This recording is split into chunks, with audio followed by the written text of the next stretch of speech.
kita akan coba lanjutkan di kajian kita hari ini. Sebelumnya, di pertemuan yang lalu, kita telah masuki surah Al-Baqarah dan membahas dua ayat, Alif Lam Mim, ayat pertama, dan juga ayat yang kedua, Dzalikal kitabu la raiba fi hudal lil muttaqin. Hari ini kita coba akan dalami, dan alhamdulillah saya ditemani dua sahabat saya. Di sebelah kanan saya ini ada Mas Yono. Ya, beliau yang mengatur dan merawat gedung Quantum Akhyar Institute. Ya, hari ini bersama kita insya Allah untuk mengaji. Dan di sebelah kiri saya ada Mas Dwi Lesmana. Ya, beliau mendampingi saya untuk mengatur jadwal-jadwal malam ini. Saya tugaskan untuk mengaji bersama. Baik, saya ingin sampaikan sebagai pembuka terlebih dahulu bahwa situasi pada saat mula Al-Quran diturunkan kepada Nabi Muhammad SAW, tidak sedikit di antara masyarakat pada saat itu yang meragukan, bahkan sekaligus menuduh ya, bahwa Al-Quran itu rekayasa Nabi Muhammad SAW. Mereka ragu, menuduh, bahkan bukan sekedar itu. Ada yang mengolok-ngolok dan mengatakan Nabi seorang pujangga, Nabi seorang perekayasa, ya, Nabi seorang tukang sihir. Nah, sehingga dengan itu Allah Subhanahu wa taala ingin menguatkan Rasulullah SAW sekaligus menegaskan otentisitas Al-Qur'an, bahwa Al-Qur'an tidak seperti yang mereka gambarkan. Al-Qur'an tidak seperti yang mereka tuduhkan. Al-Qur'an jauh dari apa yang mereka imajinasikan. Ya, karena itu Allah kemudian bahkan menantang orang-orang yang seringkali menuduh ya, Quran bukan firman Allah. Quran adalah produk manusia. Quran adalah bagian dari produk budaya.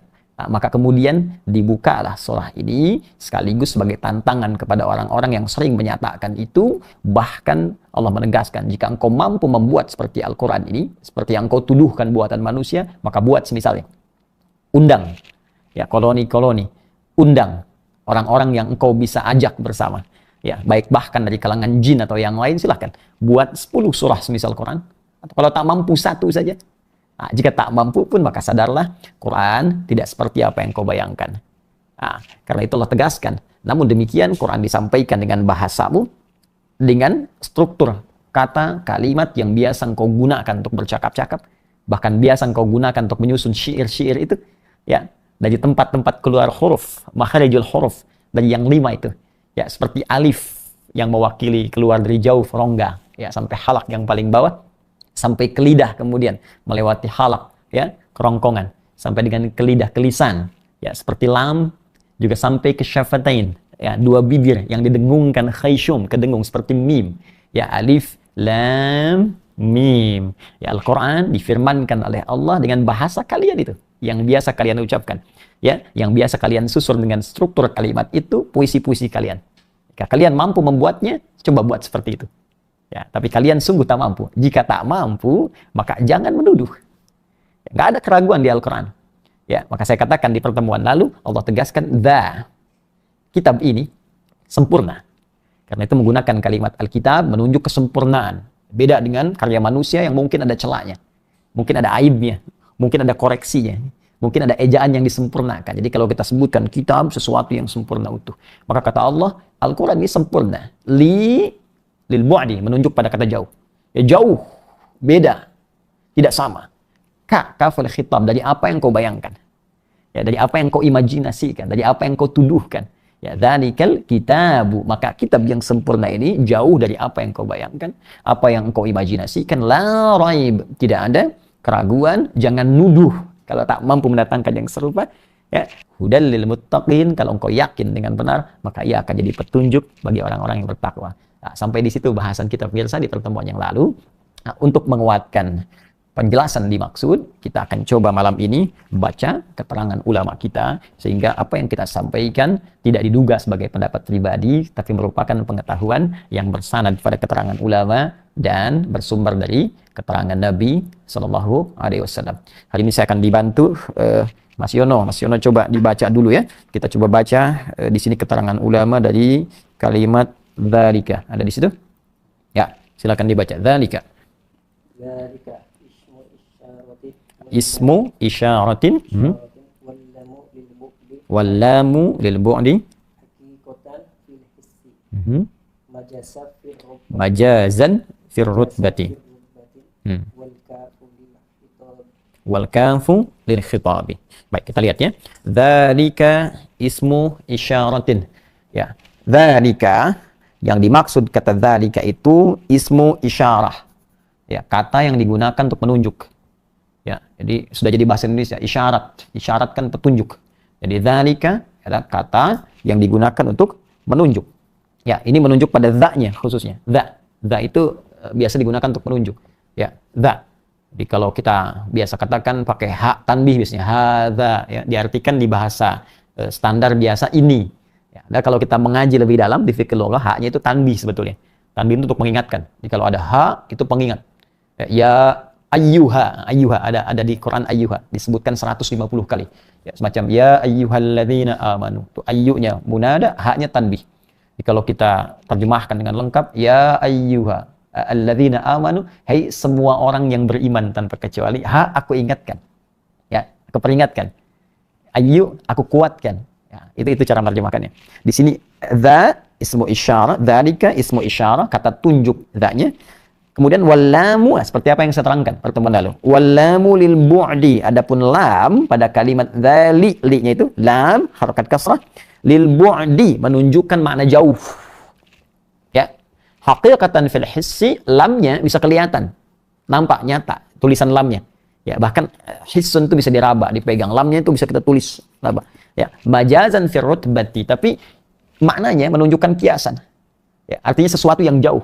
Ya, jadi bukan bisa disentuh, bisa dilihat, tidak. Ya, lam secara singkatnya lil bu'di. Dza-nya kalau kita artikan ini, li bersumber dari sesuatu yang jauh. Ya, bukan sesuatu yang dekat, bukan sesuatu yang biasa kita tatap, kita dengar. Ya. Kemudian wal kafu lil khitab. Adapun huruf kaf di sini menunjuk lil khitab, pada orang yang sedang diajak bicara. Kata kedua. Ya, kata kedua. Misalnya kalau saya katakan kita buka, ini kitabnya engkau. Orangnya ada depan kita. Diseakan-akan Allah mengkhitab, ya, mengajak nih pada orang yang sedang menuduh Nabi Muhammad SAW bahwa Quran itu rekayasa, maka oleh Allah langsung dikhitab. Tegaskan kepadanya, hei kamu yang sedang menuduh Quran, hei kamu yang mengatakan Quran produk budaya, hei kamu yang mengatakan Quran itu rekayasa Nabi, ya, aku tegaskan kepadamu. Nah, ini maknanya bahwa Quran ini sempurna, tidak ada celahnya, bersumber dari zat yang sangat jauh dari apa yang engkau, ya, gambarkan dan engkau tuduhkan. Teruskan, Mas Dwi, teruskan bawahnya. Wal musyaru ilaihi ala rajih. Al-kitabul maw'udu. Al-kitabul maw'udu bihi sallallahu alaihi wasallam. Fi qoulihi ta'ala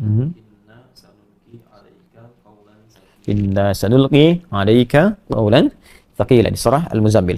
Baik, wal musyaru ilaihi, adapun yang dimaksud, ya, dengan yang ditunjuk di kalimat dzalika ini, apa yang dimaksudkan jauh dari engkau, yang kau bayangkan. Ya, apa yang dimaksudkan tidak sama dengan kau yang tuduhkan itu. Ya, al-rajih, menurut pendapat yang terkuat berdasarkan keterangan ayat ini, al-kitab, ya, kalimat setelahnya itu. Ya, dzalikal kitab. Jadi yang dimaksud, yang bersumber dari yang jauh dari apa yang digambarkan, diimajinasikan, dituduhkan itu, maksudnya al-kitab, Al-Quran. Apa yang dimaksud Al-Quran ini? Al-mau'udu bihi sallallahu alaihi wasallam, yaitu al-kitab, Al-Quran yang diturunkan, ya, kepada Nabi Muhammad sallallahu alaihi wasallam. Ya, yang dijanjikan disampaikan pada Rasulullah sallallahu alaihi wasallam. Jadi semua yang disampaikan pada Rasulullah, kata Allah itu sempurna. Ya. Dan sumbernya bukan dari Nabi Muhammad sallallahu alaihi wasallam. Ya, tapi dari Allah, firman. Jadi bukan rekayasa Nabi, bukan kalimat Nabi. Nanti kalau kita sudah sampai ke surat An-Najm, pemirsa, nanti ada keterangan yang langsung disampaikan oleh Allah, firman-Nya turun, wa ma yantiqu 'anil hawa in huwa illa wahyu yuha. Ya, jadi apapun yang disampaikan Rasulullah SAW itu tidak bersumber dari nafsunya, tapi bimbingan wahyu dari Allah Subhanahu wa taala. Ini yang dimaksud di firman Allah, inna sanulqi 'alaika qawlan tsaqila. Kami akan sampaikan, ya, kepadamu Muhammad sallallahu alaihi wasallam kata-kata yang tidak ringan, yang berbobot. Di Al-Qur'an itu isinya berbobot. Ya, bukan kalimat biasa, bukan seperti syair yang engkau kadang-kadang dendangkan tapi nggak ada isinya. Ya, bukan seperti karya-karya manusia yang kadang dibuat lirik tapi kosong isinya. Bukan nada-nada yang tanpa makna. Quran bukan nada, Quran bukan lagu, Quran bukan syair, tapi Quran adalah firman yang berbobot. Nah, paham seperti ini ya? Baik, jadi sampai di sini, ini saya ingin menegaskan apa yang saya sampaikan di pertemuan lalu, itu tentunya senafas ya dengan apa yang ulama-ulama kita ajarkan. Baik, la raiba fi, la raiba fi. Saya katakan di pertemuan lalu, la raib. Raib itu bukan hanya ragu. Jadi kalau kita baca terjemah biasa, itu tulisannya tidak ada keraguan, gitu kan? Tidak ada keraguan di dalamnya. Nah, itu saya terangkan di pertemuan lalu, raib itu bukan sekedar ragu. Kalau cuma ragu, itu bahasa Arabnya syak. Ya, syakkun, la syakka, tidak ragu. Ya, tapi kalau sudah raib, itu dari kata raba. Ya, berarti disertai dengan tuduhan. Ini sudah nuduh, ragu lagi. Ya, sudah ragu, nuduh.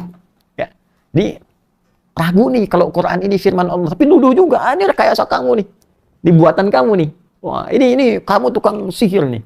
Sehingga kalimatnya begitu menyihir. Ya, jadi kamu tukang syair. Ini strukturnya seperti puisi. Ya, itu tuduhan.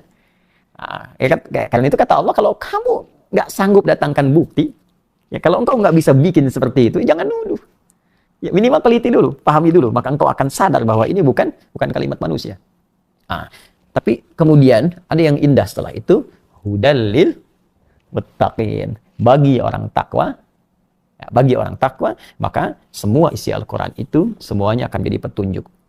Ya, semuanya akan jadi petunjuk. Jangan pernah ragu. Ini kalimat pembuka di Al-Quran. Allah ingin menegaskan, bagi kita orang beriman, bagi kita orang-orang yang insya Allah bertakwa, maka kunci pertama untuk berinteraksi dengan Al-Quran, kita harus yakin. Jangan pernah ragu, apalagi menuduh. Maka kalau kita membuka interaksi dengan Al-Quran dengan keraguan, apalagi tuduhan, maka tidak akan pernah mendapatkan petunjuk dalam Al-Quran. Nah, sekarang pertemuan ini kita akan bahas secara lebih detail, apa itu hudan, apa itu muttaqin. Ya, siapa yang dimaksud dengan muttaqin, yang diterjemahkan dengan orang-orang yang bertakwa, akan jadi petunjuk bagi orang-orang yang bertakwa. Hudan biasa diartikan dengan petunjuk. Di bahasa Arab itu, petunjuk itu setidaknya diwakili dari akar kata ini dengan dua kalimat. Jadi kata hada, yahdi, bisa hidayah. Ya, pernah dengar kata hidayah? Hidayah ilahi. Ya, ada hidayat. Ya, rahmat hidayat itu ya. Baik, hidayatullah, hidayah. Syarif hidayatullah. Ada hidayah, ada hudan.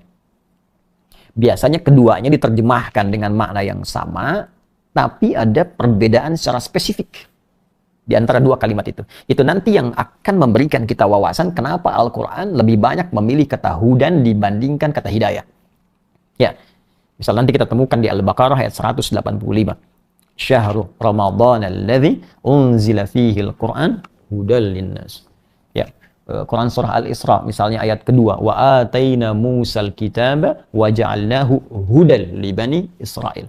Di Al-Quran seringkali memilih kata hudan dibandingkan dengan hidayah.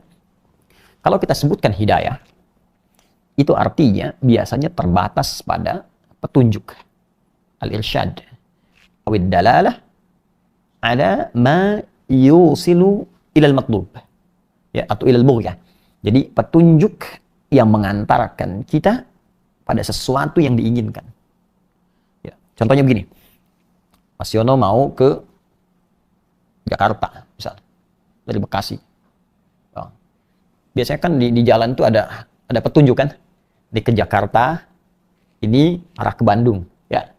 Nah, itu yang tertulis di atas itu, ya keterangan itu hidayah namanya. Ya, jadi kalau misalnya kita buka Google nih, ya, terus kita lihat, kita ketik Quantum Akhir Institute, terus ditunjukkan rutenya ke sini, itu hidayah secara bahasa. Ya, secara bahasa.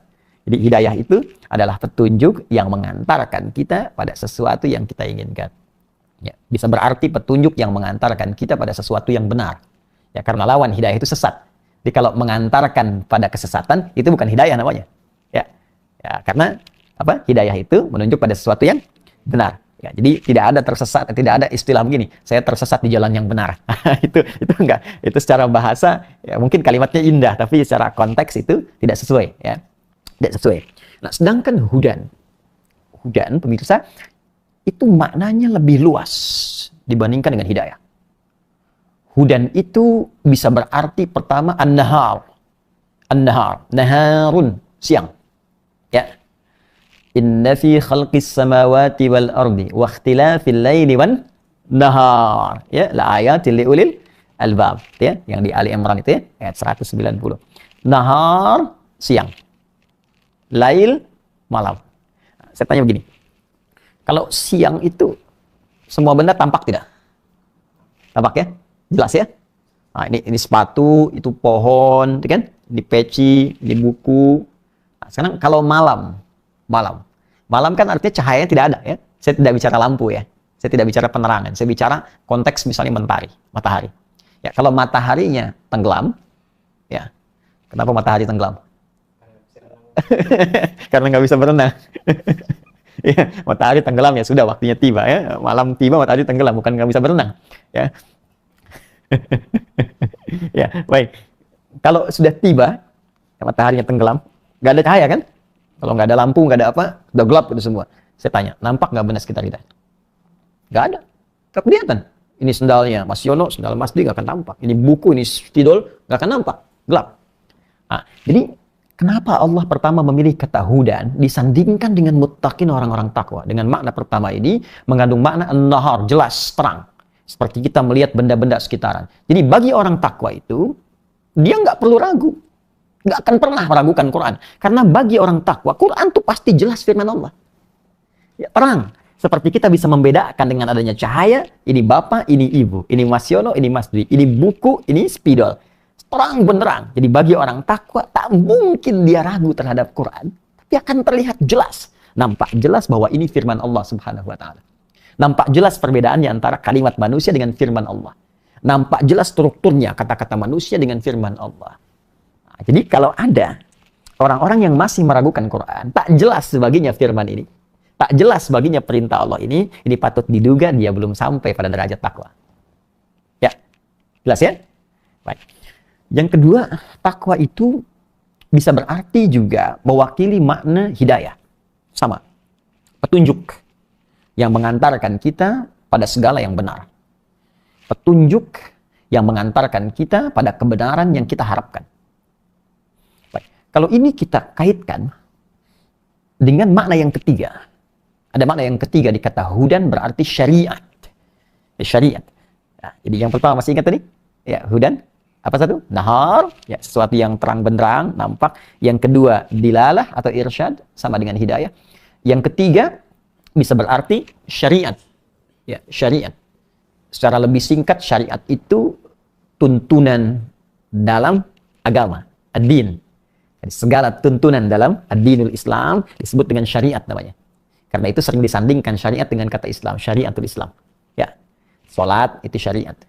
Ya, zakat itu syariat. Baik, akhlak itu syariat. Ya, haji itu syariat, puasa itu syariat. Dan syariat nanti punya nilai, punya manfaat dalam kehidupan. Itu hikmah namanya. Nanti macam-macam. Hikmah pada perilaku, ada akhlak. Ya. Nah, hikmah ubudiyah, kedekatan kita dengan Allah nanti. Jadi syariat adalah segala tuntunan, pedoman yang bersumber dari nilai-nilai Islam. Baik di Al-Quran ataupun hadis. Jika dikaitkan dengan konteks ini, maka Allah akan mengatakan begini. Bagi orang-orang yang bertakwa, Al-Quran itu jelas firman Allah. Terang benderang. Jauh dari apa yang mereka tuduhkan dulu ataupun di masa-masa sekarang.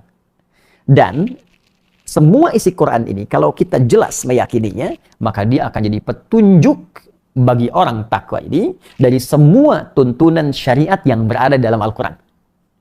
Ya, di Quran ini nanti ada banyak syariat. Ya, hudan, kata Allah, di Quran ada banyak syariat. Ada banyak jalan-jalan kebaikan. Jadi asal kata syariat itu dari kata syara'a, jalan. Jalan luas yang memudahkan. Jadi kenapa Allah namakan Islam ini syariat melalui kalimat Nabi SAW, seakan-akan Allah ingin tegaskan Islam ini mudah, jalan kemudahan. Islam ini solusi. Islam ini kebahagiaan. Islam ini kesuksesan. Makanya dulu orang jahiliyah ketika masuk Islam pada bahagia. Orang jahiliyah masuk Islam sukses. Orang jahiliyah masuk Islam berakhlak. Ya. Karena itu nanti ketika Anda menemukan kalimat takwa dalam Al-Quran, kata Allah, Al-Quran ini kalau kita nggak ragu, hudal lil muttaqin, akan jadi petunjuk kemudahan bagi orang takwa. Itu cara menerjemahkannya. Akan jadi petunjuk kesuksesan bagi orang takwa. Ya, akan jadi jalan untuk menghilangkan kesulitan bagi orang takwa. Nah, karena itu nanti sering ditemukan kalimat takwa dalam Al-Quran mengandung dan bersanding dengan nilai-nilai yang disebutkan tadi. Ya, contoh. Tadi kata Allah, kalau orang takwa yakin pada Quran, memanfaatkan isi Quran, diamalkan oleh dia, maka dia akan mendapatkan kemudahan dalam hidup. Turun Quran surah ke-65 untuk menegaskan. Di akhir ayat kedua, ya, di awal ayat ketiga itu. Masih ingat ayatnya? Wa may yattaqillaha yaj'al lahu makhraja wa yarzuqhu min haitsu la yahtasib. Siapa yang mampu bertakwa kepada Allah, maka Allah akan berikan jalan keluar dari setiap kesulitan yang menghimpit. Itu solusi. Kalau solusi ada, pekerjaan mudah kan? Kita cek lagi. Bahkan rezekinya dimudahkan dari sisi yang bahkan dia tak duga. Ya, akhir ayat 189 di surah Al-Baqarah. Wattaqullaha la'allakum tuflihun. Ya. Dan kalian bertakwalah kepada Allah, tingkatkan takwamu kepada Allah supaya engkau bahagia. Tuh. Misal lagi, kita ambil lagi ayat yang lain misalnya. Ini penuntut ilmu belajar. Kalau ingin mudah belajarnya sampai ke tujuan dengan mudah, di akhir ayat 282 surah Al-Baqarah. Di mushaf paling kiri sebelah bawah. Ya. Wattaqullah wa yu'allimukumullah. Ya. Dan tingkatkan takwamu kepada Allah, maka Allah akan terus mengajarkan, menambahkan padamu pengetahuan.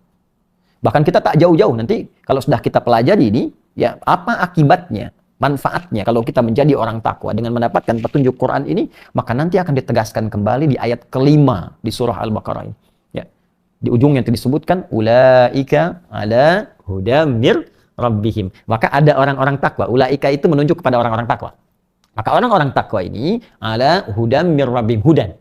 Ingat yang tadi ya, mereka akan mendapatkan selalu petunjuk dari Allah sehingga semua yang dihadapi terang. Ini baik, ini buruk, buruk tinggalkan, baik kerjakan.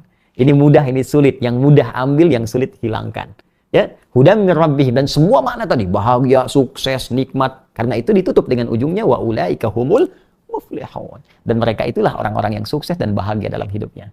Nah, sekarang materi kita malam ini, tadi baru mukaddimah. Kita baru mukaddimah. Siapa? Kita baru mukaddimah, jangan tenggelam dulu ya. Baik. Bagaimana jadi orang takwa? Menarik kan?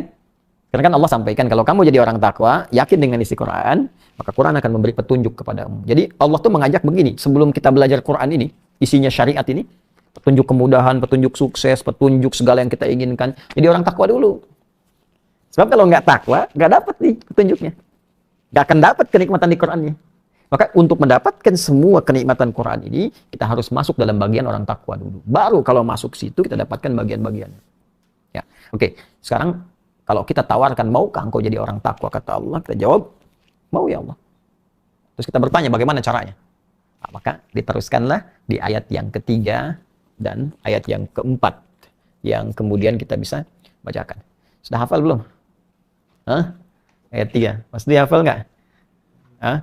Alladzina yu'minuna bil ghaib wa yuqimunas shalah wa mimma razaqnahum yunfiqun. Baik, kita masuk ke ayat yang ketiga. Pemirsa, kita bacakan bersama-sama ayat yang ketiga dari surah Al-Baqarah. Kalau kita katakan hudal lil muttaqin, firman Allah tadi, Al-Quran akan menjadi petunjuk yang terang bagi orang-orang yang bertakwa. Mengantarkan bimbingan syariat bagi orang-orang yang bertakwa. Al-Quran akan memberikan segala jenis kemudahan, solusi, kebahagiaan, kesuksesan bagi orang-orang bertakwa. Jika Anda bertanya, ya Allah, kami ingin jadi bagian orang takwa itu, maka siapa mereka? Maka dijawablah oleh Allah Subhanahu wa taala dengan kalimat berikut. Alladzina yu'minuna bil ghaib wa yuqimunas shalah wa mimma razaqnahum yunfiqun. Sebelum saya lanjutkan, saya ingin menghimbau kepada saudara-saudariku dimanapun Anda berada yang tersambung dengan kita saat ini, agar dalam setiap kajian tafsir Al-Quran yang kita bahas, saya sarankan bersama Anda sudah ada Al-Quran, mushaf, atau setidaknya mungkin aplikasi yang menunjukkan kepada bacaan Al-Quran, sehingga Anda bisa bersama saya bacakan, Anda juga bisa baca, sehingga pahalanya bisa tersebar untuk kita semua dan keberkahannya bisa kita rasakan. Baik, kita teruskan. Alladzina yu'minuna bil ghaib. Orang-orang takwa itu, ya, syarat pertamanya, kata Allah, kalau Anda ingin masuk dalam golongan orang itu, maka alladzina yu'minuna bil ghaib. Pertama, dia atau mereka mesti beriman, yakin tanpa ragu pada yang ghaib. Yang dimaksud di sini Allah. Ya, Allah yang ghaib. Ghaib itu artinya tak tampak dalam pandangan. Ya, tak kelihatan. Ghaib, tak nampak. Ya, tak terdengar secara langsung. Ya, tak terasakan zatnya secara langsung, tak diindra oleh indra kita secara langsung saat ini. Ya, saat ini. Jadi, kalau kita melihat sesuatu nampak langsung, itu ilmu namanya. Misal begini, ini apa? Spidol ya, ini terlihat nih. Kalau sesuatu nampak terlihat, itu ilmu namanya. Terdengar, ilmu namanya. Terasakan, ilmu namanya. Ya, karena itu pandangan itu bagian dari sumber pengetahuan. Ya, pendengaran bagian dari sumber pengetahuan. Karena itu bayi bagaimana mendapatkan pengetahuan sejak awal dia terlahir, dia andalkan pendengarannya. Ya, dari situ dia mendengar, memperbanyak kosakata. Lalu manusia tumbuh mengandalkan penglihatannya. Dengan melihat, maka masuk dari penglihatan itu informasi yang diserap oleh otak kita, menyampaikan kepada kita tambahan wawasan dan pengetahuan. Pendengaran, penglihatan. Karena itu ketika Allah menyebutkan sumber pengetahuan ini, maka disatukan sebagai dasar untuk mendapatkan pengetahuan, khususnya dari pendengaran dan penglihatan. Anda bisa buka Quran surah ke-17 misalnya, Al-Isra ayat ke-36. Kata Allah, wala taqfu ma laisa laka bihi ilmun. Innas sam'a wal basara wal fuada kullu ulaika kana anhu mas'ula. Ya, jangan engkau ikuti segala hal yang belum kau tahu pengetahuannya, tahu ilmunya. Bagaimana untuk mendapatkan ilmu itu? Innas sam'a, sungguh pendengaran itu. Jadi pendengaran bagian dari ilmu. Ya, bagian dari pembuka pengetahuan. Ya, wal basara, penglihatan. Penglihatan itu kunci pengetahuan. Ya, wal fuada, dan akal. Ya, akal kita. Itu bagian dari fungsi atau sumber pengetahuan. Kullu ulaika kana anhu mas'ula. Semua itu akan ditanya oleh Allah Subhanahu wa taala kalau kita latah mengerjakan sesuatu tanpa ilmu. Maka kalau kita mengetahui sesuatu dengan ilmu, ini melihat nih, ini ilmu namanya. Tapi kalau kita yakin pada sesuatu yang tak tampak, iman namanya. Itu iman. Saya mau tanya begini. Tinggi mana antara iman dengan ilmu? Iman. Ya. Kenapa?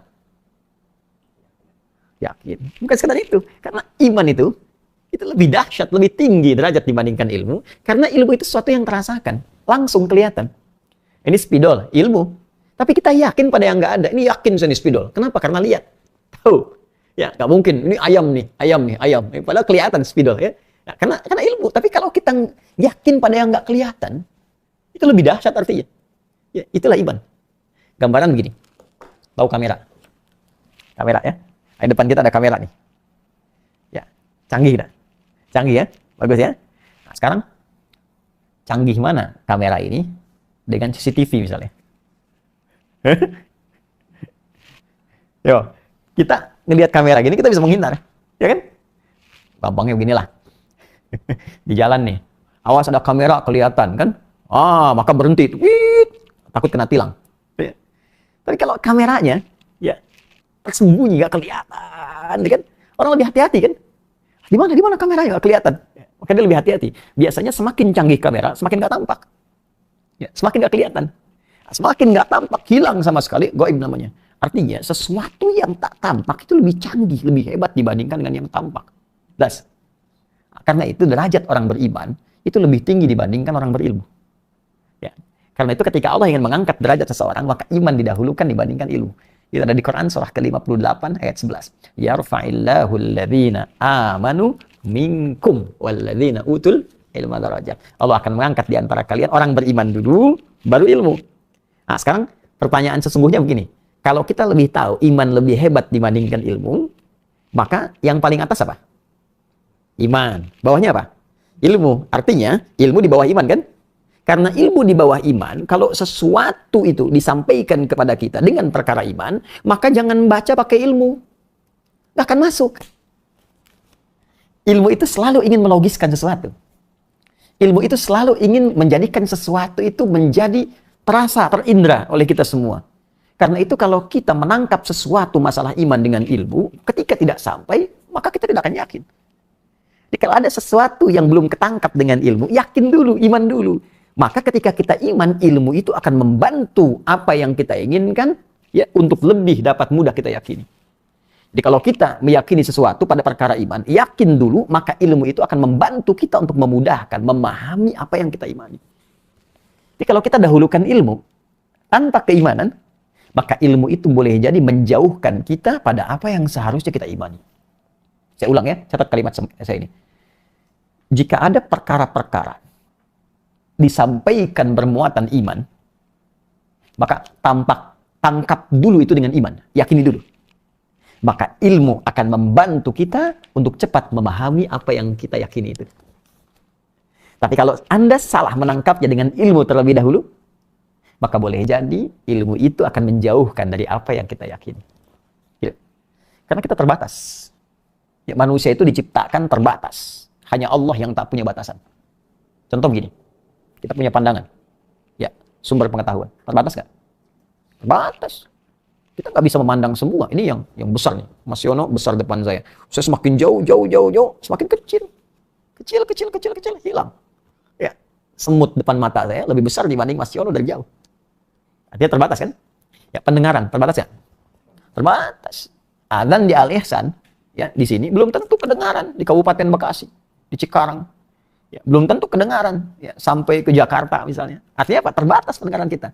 Jadi kalau mata kita terbatas, telinga kita terbatas, lantas kenapa akal kita ingin tanpa batas? Sedangkan pendengaran dan penglihatan itu sumber akal. Manusia itu banyak yang aneh sekarang itu. Ya, banyak yang aneh. Sudah tahu dirinya terbatas, tapi ingin menangkap sesuatu tanpa batas. Makanya kata Quran, iman dulu, baru akal engkau akan membantu engkau untuk memahami apa yang kau yakini. Ya, banyak yang aneh sekarang. Mau masuk surga? Banyak yang mau, tapi nggak mau mati. Ya, kematian itu kan pintu untuk memasuki kenikmatan surga. Kalau kita yakin, banyak orang pengen masuk surga, tapi nggak siap untuk wafat. Baik, kita teruskan ya, teruskan. Nah, jadi itulah gaib, Allah yang gaib. Yakin dulu. Nah, ini kalau yakin, ada sesuatu yang tak nampak, nanti ilmu akan membantu kita untuk memahami apa yang kita yakini itu. Jadilah kita katakan begini, saya nggak mampu lihat Allah nih. Bagaimana meyakinkan Allah itu Tuhan? Kalau sudah yakin kita, yakin dulu. Allah pasti Tuhan. Maka ilmu akan diberikan petunjuk oleh Allah untuk menunjukkan Allah benar-benar Tuhan. Maka ditampakkanlah buktinya di langit. Ya, ditampakkan buktinya di daratan, di lautan, nampak-nampak. Lalu diperjelas di ayat-ayat Quran untuk membuktikan Allah Tuhan, kita bukan. Nah, itulah maksudnya. Nah, syarat pertama ini dibuka oleh Allah. Kalau ingin jadi orang takwa, maka mesti yakin dulu dengan Allah. Lalu dibuka dengan kalimat alladzina. Alladzina itu disebutkan dalam Al-Quran sebanyak 1080 kali. Ya, 1080 kali. Kata ini mewakili semua kalangan tanpa batas.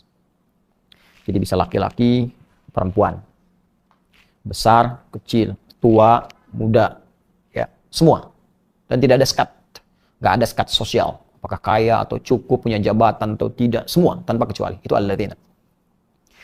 Hal yang paling indah, seakan Allah ingin mengatakan peluang jadi orang takwa terbuka untuk semua.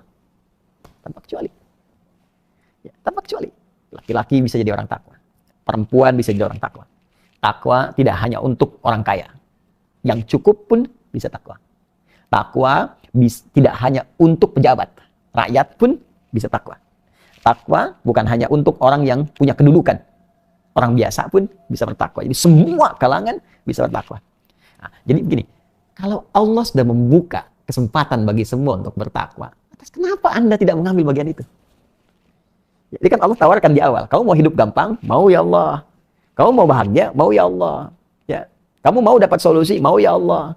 Kamu mau pintar? Mau ya Allah. Kata Allah, jadi orang takwa. Saya buka peluangnya. Ya. Jadi, kalau ada orang sampai saat ini, dia sudah belajar, dapat gelar tinggi, punya macam-macam, tapi belum juga bahagia. Ya. Belum juga menemukan solusi di kantor hebat, di rumah tangga, nggak pernah selesai masalah, nggak pernah bahagia. Boleh jadi bukan karena kurang harta. Bukan karena kurang kedudukan, mungkin kurang takwa. Kurang dekat dengan Allah. Nah, sekarang Allah tawarkan, kalau kamu mau, ayo masuk sini, jadi takwa. Ayo, saya buka peluangnya. Jadi kalau ada orang tidak bertakwa, yang salah bukan Allah. Yang salah orangnya, manusianya. Allah sudah buka jalan semuanya. Tuhan sudah buka, Allah sudah buka. Ya, tinggal manusianya apakah mau mengikuti jalan itu atau tidak. Jadi ini Allah ingin sampaikan, aku buka bagi setiap kalangan, siapapun dia, untuk menjadi bagian dari orang takwa. Syarat pertama apa? Beriman, ya, kepada Allah walaupun tak nampak dalam pandangannya. Yu'minun. Ada amanu, ada yu'minun. Itu berbeda. Pernah dengar kalimat ini? Ya ayyuhalladzina amanu. Nah, dengar? Ya ayyuhalladzina amanu kutiba alaikumusiyam. Ya ayyuhalladzina amanu aufu bil uqud. Amanu kan? Amanu. Akarnya dari kata amana. Amana, telah beriman.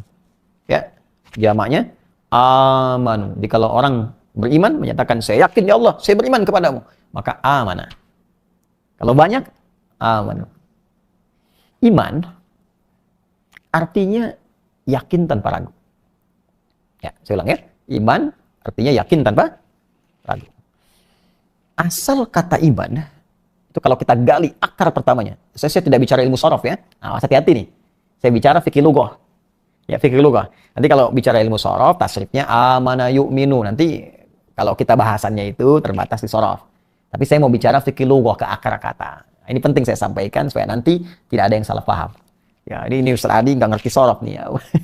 Ya bukan begitu maksudnya. Mungkin barangkali belum sampai ya apa yang saya kaji dengan teman lain yang belum mengaji. Ya, tapi kita tidak harus kemudian saling berselisih, itu tidak baik. Kita harus berusaha selalu menghargai pendapat.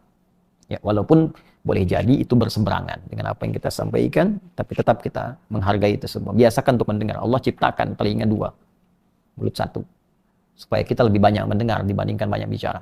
Tapi sekalipun jangan sampai rasa tak suka kita kepada seseorang menghalangi kita bersikap adil untuk mendengar pendapatnya.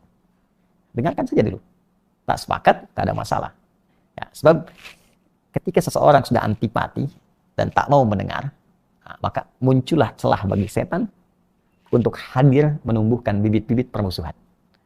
Dan jadilah maksiat dalam hati. Itu yang paling bahaya. Ya. Kembalikan. Kata iman, amana yu'minu, itu akar kata utamanya berakar dari kata amina. Ya, amina. Berarti aman. Sudah jadi bahasa Indonesia. Ya, aman. Amina ya'manu amnan. Aman. Di iman seakar dengan aman. Jadi dari amina ya'manu ditambah hamzah di depannya jadi amana yu'minu. Saya memberikan teori di ilmu bahasa begini. Kalau ada satu kata kemudian hibrida ya, berubah katanya jadi derivasi.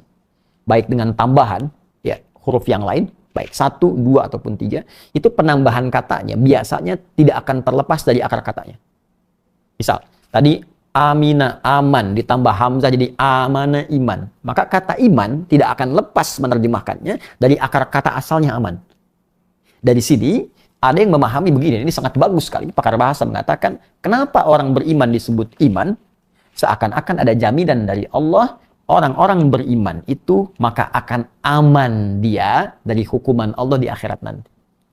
Maka aman dia dari semua kegelisahan-kegelisahan dunia. Aman dia dari kesulitan-kesulitan yang dihadapi.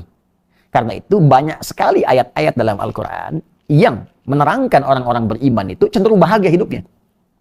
Ya. Contoh, Quran surah ke-23 tentang orang-orang beriman. Al-Mu'minun ayat 1. Qad aflahal mu'minun. Orang-orang beriman itu pasti bahagia. Orang-orang beriman itu sukses. Orang-orang beriman itu aman. Jadi ketika Allah menyebut kita dengan orang-orang yang telah beriman, sebetulnya ada suatu kabar gembira di situ. Ya, seakan Allah ingin mengatakan begini, hei orang-orang yang beriman, dengan imanmu itu kamu pasti aman. Ya. Dengan imanmu itu kami pasti akan tentram.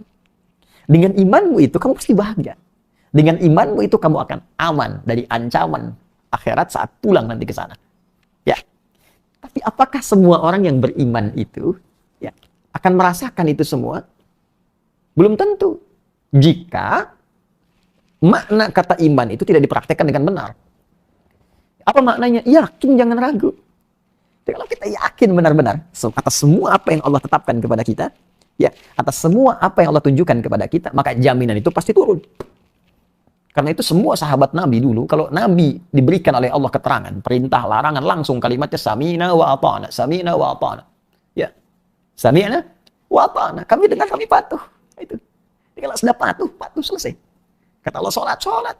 Kata Allah puasa, puasa. Kata Allah tinggalkan riba, tinggalkan. Jangan mencuri, tidak mencuri. Ya.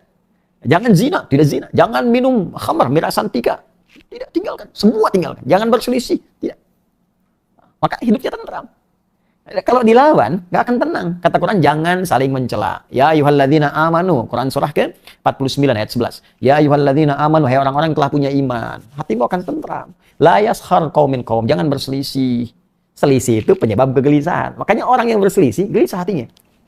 Ya, orang yang sering mencela, gelisah hatinya, nggak tentram. Ada orang yang kalau nggak mencela sehari, nggak enak. Gitu ya. Ada yang tidurnya sambil mencela juga. Nah, karena itu, orang kalau berimannya benar, pasti tentram hatinya. Ya, kalau berimannya bagus, tenang hatinya. Nah, kalau Anda ingin terus menguatkan iman, di-upgrade lagi, kuatkan lagi, tambah yakin lagi, tambah kuat lagi, maka rubah kalimatnya dari amanu, fi'il madhi, ya, ke dalam bentuk mudhari, present. Continuous future. Terus tambah. Tambahkan Anita di depannya. Anita. Nah, bukan cari Anita tambah ke sini, tidak, bukan ya Mas Yana, bukan itu ya. Tapi bukan itu. Anita itu singkatan Hamzah, Nun, Ya, Ta. Ya. A, Hamzah, saya. A, saya. A, saya. Yono, saya. Nun, kami. Singkatan dari nahnu. A, singkatan dari ana. Ya. Nahnu, kami. Ya, dia. Ta, kamu. Engkau. Kalau ingin bentuk jamak, tambahkan di ujungnya. Ya, Ya plus ujungnya. Dia jamaknya mereka. Ta plus kamu jamaknya kalian. Ya.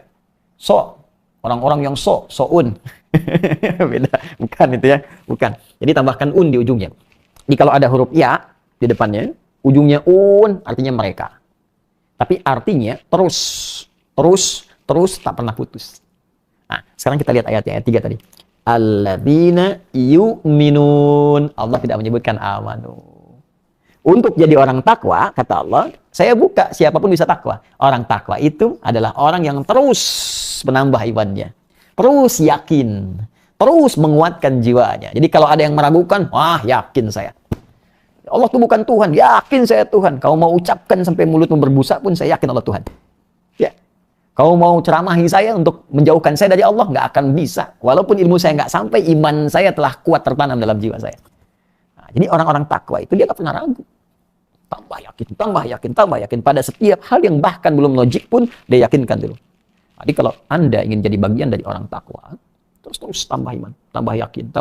Maka semakin kita bertambah keyakinan kepada Allah dalam setiap situasi, akan bertambah ketenangan dalam jiwa kita.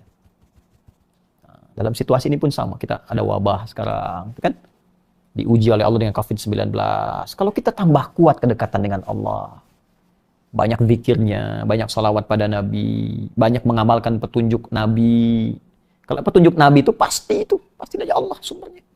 Ya kan, pernah saya buat ini yang ada diagram ini. Mungkin nanti besok lusa lah saya coba terangkan ini. Ya, yang wabah ini, udah lihat kan? Yang saya tunjukkan ini. Ini kan ada semua. 15 abad yang lalu. Ya, kata Nabi itu, atani Jibril alaihissalam, Jibril datang kepada aku menyampaikan bahwa umatmu akan diuji bil humma wa ta'un, dengan demam, ya, dan wabah. Fa amsakatil humma bil Madinah, ya, wa nasyarat ta'un fi Syam, dan demam itu akan ditimpakan kepada masyarakat Madinah, ya, pada saat itu nanti. Kemudian wabah akan ditimpakan pada orang Syam sekarang 4 negara. Ada Syria, Jordania, Lebanon, Palestina, 4. Dan nyata di Madinah pernah ada demam. Di Syam, di Awamis dulu. Awamis itu daerah Palestina dulu, yang diambil sama Zionis sekarang, daerah itu. Ya, daerah Palestina. Ada yang menyebut Jordan, itu masuk ke Palestina sebetulnya. Betul kejadian. Di tahun 18 Hijrah, 8 tahun setelah Nabi wafat, betul-betul terjadi tahun wabah di Syam. Nah, dan sahabat sudah siap. Apa di antara kesiapannya? Siap, karena Nabi sudah sampaikan. Ya, ini loh penanganan seperti ini. Ini sebab-sebabnya. Disebutkan dari sebab interaksi sosial yang mungkin salah, ada sebab salah makan, ada sebab perbuatan orang-orang yang niatnya tak bagus, ada semuanya. Dan cara menanganinya sudah ada. Dari mulai penanganan teknik, yang seorang ada istilah karantina wilayah, lockdown, apa itu sudah ada di hadis Nabi, sudah ada. Lockdown parsial, ada semuanya. Begini. Isyaratnya ada. Ya, kemudian bahkan sampai ketatanan spiritual. Ya, mungkin boleh jadi orang yang tak terkena wabah itu karena kepanikan, karena tak tenang, bisa berpenyakit lebih parah dibandingkan dengan yang kena wabah itu sendiri. Atau boleh jadi yang terkena positif itu kecil peluang sembuhnya karena tidak tenang. Coba lihat sekarang, ya, ada orang panik, hanya panik buying, beli ini, takut habis makanan, takut ini, takut itu, dan sebagainya.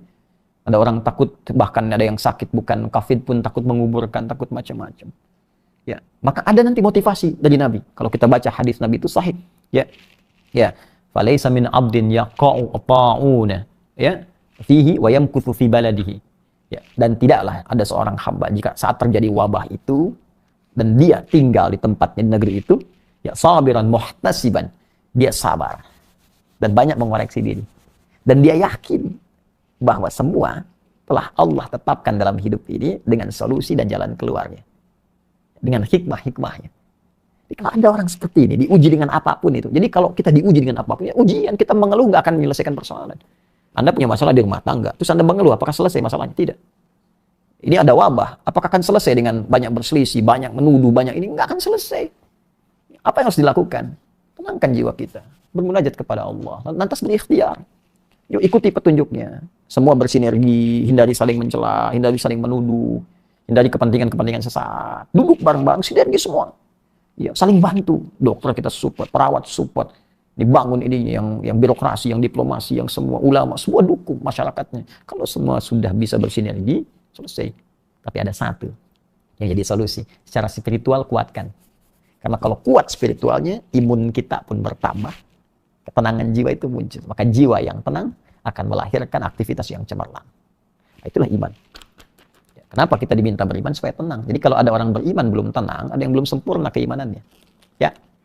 Ada orang beriman belum bahagia, ada yang belum sempurna imannya. Ada orang beriman belum sukses, ada yang belum sempurna keimanannya. Nah, sekarang kalau Anda ingin bertanya, ya Allah, bagaimana cara saya melatih iman supaya di-upgrade terus, supaya melahirkan ketenangan pada jiwa saya, supaya saya bisa sukses, supaya saya bisa bahagia. Bagaimana caranya? Nah, itu yang insya Allah kita bahas di pertemuan berikutnya. Ya. Jadi kita sedikit-sedikit lah ya pemirsa, kita sedikit-sedikit mengulas supaya kita bisa belajar dengan baik, kita bisa belajar dengan terukur, dan ada kesempatan bagi kita untuk mengamalkan dan mengoreksi diri. Apakah selama ini iman kita benar di hadapan Allah? Apakah sudah siap saat kita akan kembali kepada Allah? Jangan-jangan banyak orang dengan situasi saat ini takut corona, tapi tidak takut kepada Allah. Itu yang bahaya. Ya, takut mati, takut wafat, tapi tidak takut dengan apa yang terjadi setelah kematian. Punya persiapan nggak? Ya. Anda lockdown sekarang, tinggal di rumah-rumah, ya, dan berupaya supaya corona nggak masuk ke dalam tempat kita. Bagus, harus dilakukan. Tapi itu tidak menjamin kematian untuk tidak menembus dinding-dinding kokoh di rumah kita. Virus COVID-19 boleh tak masuk, tapi malaikat tetap ada sekat. Kalau sudah tiba waktunya, wafat ya wafat. Karena itu jangan sampai keadaan ini menjadikan diri kita justru lebih takut pada makhluk dibandingkan dengan Khalik. Ya karena itu, dekatkan diri kita kepada Allah. Terus kita berikhtiar dengan cara yang terbaik, kita support. Insya Allah, pemirsa dimanapun Anda berada, seperti saya sampaikan, kita berusaha, saya pun demikian, sebaik apa yang kita lakukan. Kita di sini, ini kawan-kawan saya, kita isolasi juga, ya sama-sama. Ini Anda tetap di rumah ya, beliau rumahnya di kantor di sini, kamarnya di sini, kita di sini. Alhamdulillah kita coba jalankan sinergi sama-sama, dan kita pun bersinergi insya Allah seperti saya sampaikan di pertemuan-pertemuan yang lalu. Ya kita juga ada kegiatan untuk membuat bilik disinfektan. Ya ada bagian-bagian tertentu yang kita jadikan untuk bahan edukasi, dan insya Allah kita coba akan kirimkan ke rumah sakit atau bagian medis yang bisa kami jangkau. Ya dari mulai esok ya, hari Senin kita akan bergerak. Masker juga insya Allah, bahkan kita buat masker yang dari kain antibakteri juga kita coba bagikan. APD insya Allah, karena ini kesulitan di bahan baku ya tapi kami sudah dapat antrian, kita akan coba buat dan kita akan share. Dan saya ingin mengajak, ayo mana anak-anak bangsa yang terbaik ini ya, anak-anak bangsa yang terbaik, ayo coba muncul. Anda ada yang dianugerahi oleh Allah, ya, misal kelebihan dalam harta, ayo saatnya kita berbagi, saatnya bersinergi, saatnya kita berbakti kepada bangsa. Jangan sampai numpang hidup di Indonesia, numpang cari makan sampai kaya, saat bangsa butuh Anda lari. Ya, ayo yang punya kemampuan berretorika, ya sadarkan masyarakat, kemudian berikan edukasi, ya ahli-ahli muncul, ayo ahli virus harus muncul, sinergi dengan Kementerian Kesehatan. Ini ada bagian-bagian yang saya duga, saya kira ini mungkin usulan dari saya kepada Kementerian Kesehatan, mesti ada ya yang menjelaskan ke masyarakat tentang karakteristik virus ini saat misalnya ya menjangkiti seseorang. Jadi bukan hanya disampaikan penyebaran cepat, tapi sampaikan bagaimana masa inkubasinya dalam tubuh, berapa lama dia bertahan, apa yang harus kita lakukan secara medis kalau itu sedang ada di tubuh kita, sehingga masyarakat dengan tahu ini bisa mengerti. Ya, misal, oh ini sebetulnya kalau masuk ke tubuh nanti ada gejala. Pertama misalnya bersin, ya itu respon tubuh untuk menolak virus. Kedua misalnya pilek supaya mengeluarkan lendir yang menolak itu juga. Misalnya hari ketiga demam karena kaget sudah masuk ke dalam, itu tandanya semakin jauh. Misal saja. Ya hari keempat selanjutnya mulai masuk antibodi bekerja, karena pasti kalau Anda bahas ini pada apa yang Allah sampaikan dalam Al-Qur'an, itu sempurna kita itu. Di tubuh kita bahkan ada antibodi. Ya ini mungkin ditemukan di kedokteran. Saya yakin kedokteran sekarang pun akan menerangkan. Ada antibodi di sempurna tubuh kita. Jadi begitu dia masuk, tidak ada respon tubuh kita itu untuk menolak itu. Ya, mungkin akan berproses. Berapa lama itu berproses? Seperti demam berdarah kan 7 hari itu. Kalau kita bagus, banyak minum, ya makan yang sehat, baik gitu kan, kemudian bed rest sebentar, itu akan sendirinya ada recovery. Ini berapa lama? Apakah 14 hari? Dijelaskan ini antibodi akan naik sekian. Yang penting Anda kerjakan ini. Walaupun di rumah lockdown, tapi tetap jangan banyak tidur misalnya. Bergerak, berolahraga, ibadah jangan tinggal, baca Quran, bikin yang positif. Matahari naik, keluar sebentar, ya nanti balik lagi, tapi jangan berinteraksi sosial misalnya. Itu sampaikan. Nah, kalau itu jelas, sampaikan. Jangan panik pada masyarakat. Dan sinergi dengan para ulama, karena ada kepanikan-kepanikan. Nah, mungkin saya usulkan juga, boleh jadi dari MUI, ya, mempertajam fatwanya dengan teknis. Ya, dengan teknis. Kemarin ada fatwa tentang mengurus jenazah. Kenapa tidak disinergikan dengan yang gugus penanganan COVID itu ya? Misalnya ada tim yang MUI tunjuk, khusus dikasih APD, kasih pelatihan dengan protokol kesehatan, lantas nanti kalau ada yang wafat di daerah tertentu, ini yang mengurus. Jelas syariatnya paham, protokol kesehatan ada yang mendampingi, dan selesai ya keraguan di masyarakat. Lalu pertajam fikih masjid juga itu, ya di fatwanya. Orang-orang sekarang sholat di rumah, bagus. Tapi apakah masjidnya mesti diam? Tidak, yang adzan kan tetap adzan. Yang muadzin tinggal di masjid, ada marbot masjid, tetap dia menghidupkan masjid. Jadi syiarnya nggak putus. Nah, itu diantaranya. Ya, tapi lebih daripada itu, intinya kita semua bersinergi secara positif, dan saya sarankan ya isi dengan yang positif hari-hari ini.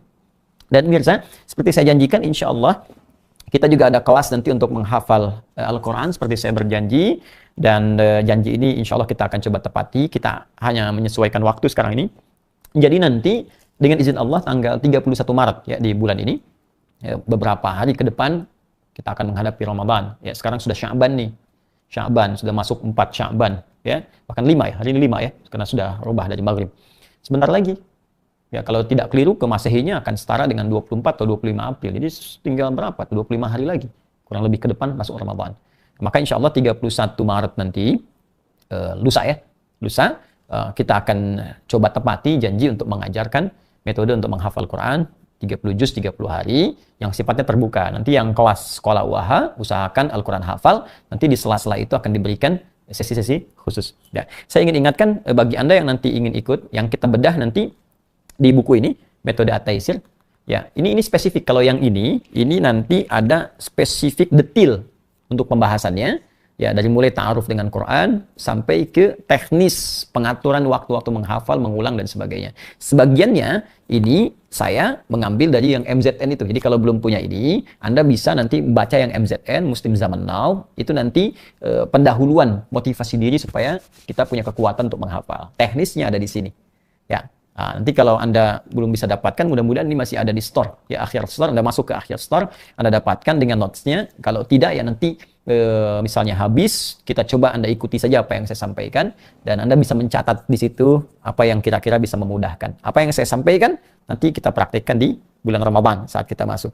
Kita berdoa kepada Allah Subhanahu wa Ta'ala, semoga bangsa ini dikuatkan, semoga kita diberikan kesabaran, semoga kita diberikan kemampuan untuk bisa senantiasa berikhtiar positif atas segala ujian yang Allah berikan kepada kita, dan semoga Allah membimbing kita untuk berprasangka baik dalam kehidupan dan meningkatkan tawakal kita kepada Allah Subhanahu wa Ta'ala. Allahumma taqabbal minna innaka antas samiul alim wa tub 'alaina innaka antat tawwabur rahim. Allahumma nahmaduka hamdan syakirin kama 'allamtana an nahmadak wa nashkuruka ya Allah syukran kama 'allamtana an nashkuraka. Allahumma antal muqaddim antal muakhir biyadikal khair innaka ala kulli syai'in qadir. Nusalli wa nusallimu ala afdhal anbiya'i wal mursalin nabiyyika sayyidina Muhammad sallallahu alaihi wasallam. Allahumma ya Allah inna nas'aluka khaira ma sa'alaka rasulukal mustafa nabiyyuna Muhammad sallallahu alaihi wasallam. Ya Allah, kami bermohon kepadamu segala kemuliaan, kebaikan yang pernah dipermohonkan kepadamu oleh Rasulmu yang terbaik Nabi Muhammad sallallahu alaihi wasallam. Wa na'udzubika min kulli ma sta'adza bika anhu rasulukal mustafa nabiyyuna Muhammad sallallahu alaihi wasallam. Dan kami berlindung kepadamu ya Rabb dari segala keburukan yang pernah diperlindungkan kepadamu oleh Rasulmu yang terbaik Nabi Muhammad sallallahu alaihi wasallam. Rabbana la tada' lana fi maqamina hadza wa fi kulli maqamin dzamban illa ghafartah. Ya Allah, bila dalam situasi saat ini di tengah ujian yang tengah Engkau ujikan kepada kami masih ada pendosa, masih ada yang belum sadar dengan perbuatan maksiatnya, maka mohon bimbing mereka untuk bertobat dan jangan biarkan mereka wafat kecuali Engkau telah ampuni segala dosa-dosanya, baik di tempat ini atau dimanapun ya Rabb. Wala hamman illa farajtah. Jika ada yang tengah gelisah, maka mohon tenangkan keadaan jiwanya. Wala asiran illa yassartah. Jika ada yang tengah merasa sulit dalam hidupnya, di rumah tangganya, pekerjaannya, kehidupan sosialnya, maka mohon mudahkan ya Allah dan angkat segala kesulitannya. Wala maridan illa syafaitah. Jika ada yang sakit, mohon sembuhkan ya Allah. Allahumma rfa'anna al-bala wal waba wa khasatan waba corona ya rabbal alamin. Ya Allah, kami mohon angkat, hilangkan ya Allah. Hilangkan, angkat wabah yang tengah melanda kami, khususnya virus corona COVID-19 ini ya Allah. Qifhu ya rabbal alamin. Aqifhu ya arhamar rahimin. Ya Allah, hentikan, hilangkan, angkat dari kami ya rabbal alamin. Waj'alil amwata syuhada. Dan mohon jadikan ya Allah orang-orang beriman, jadikan ya Allah orang-orang yang wafat karena virus ini menjadi bagian dari syuhada seperti apa yang dijanjikan oleh Rasulullah Muhammad SAW. Waj'alil ahya'a sabirina ya Allah muhtasibin. Dan jadikan orang-orang yang hidup ya Allah, orang-orang yang kuat dengan virus ini, orang-orang yang sabar dan mampu mengoreksi diri agar menjauhi perbuatan-perbuatan buruk yang bisa mendatangkan wabah ya rabbal alamin. Allahumma ya Allah, Allahumma dulla ya Allah ulama'ana liyakunu mukhlasin mursyidin ya Allah. Ya Allah, mohon bimbing para ulama kami, guru-guru kami ya Allah, agar mereka ikhlas dalam berdakwah, membimbing umat ya Allah, dan mendapatkan petunjuk darimu. Allahumma ya Allah ihdi umara'ana ya Allah, ihdi umara'ana ya Allah liyakunu udala. Dan mohon bimbing para pemimpin kami ya Allah untuk adil dalam setiap keputusan mereka. Kuatkan mereka ya Allah untuk bisa memimpin masyarakat dengan penuh keadilan, kebaikan. Allahumma rabbana ya Allah taqabbal minna innaka antas samiul alim. Tub alaina innaka antat tawwabur rahim. Rabbana atina fid dunya hasanah fil akhirati hasanah wa qina adzabannar. Bifadlika subhana rabbika rabbil izzati amma yasifun wa salamun alal mursalin wa akhiru da'wana subhanakallahumma wa bihamdika asyhadu an la ilaha illa anta astaghfiruka wa atubu ilaik. Walhamdulillahi rabbil alamin.